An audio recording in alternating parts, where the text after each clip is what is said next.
হচ্ছে হলুদ। একটা নতুন ভিডিও নিয়ে আসলাম। সাথী ফসল হিসেবে হলুদ চাষ করা যেতে পারে। খুব একটা অর্থকরী লাভজনক ফসল। আমার যে কোনো বাগানে যে নিচে যে জায়গা থাকে, গাছগুলো বড় হয়ে যায়, তারপরে এই হলুদ লাগা যেতে পারে।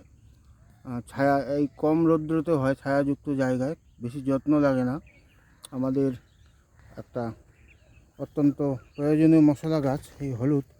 আমি বাগানের ভিতরে হলুদ লাগিয়েছিলাম। এখানে দেখা যাচ্ছে ফুল হয়েছিল। এইবার হলুদের নাকি ফুল হয় না, এইবার ফুল হয়েছিল। আপনারা বাগানের দেখুন, এই যে এমনিতে বাগান আছে, বাগানটা যখন বড় হয়ে যাবে, গাছগুলো নিচে ছায়া হবে, ছায়া হলে ছায়া তো জায়গাটা পড়ে থাকে, তখন এই হলুদ চাষ করা যেতে পারে।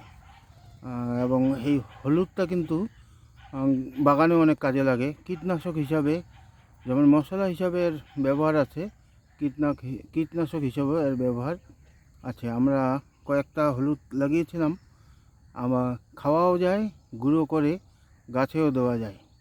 এই হলুদ চাষ আমার গাছের নিচে দেখুন, উপরে ফরেস্ট ফুল হয়েছিল, ফুলটা আবার শুকিয়ে গেছে।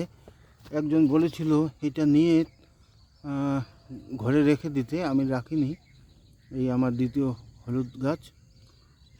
আরও আছে জায়গায় জায়গায়, আমি দুইটা মাত্র, এগুলো শুকিয়ে গেছে, তোলারও টাইম হয়েছে।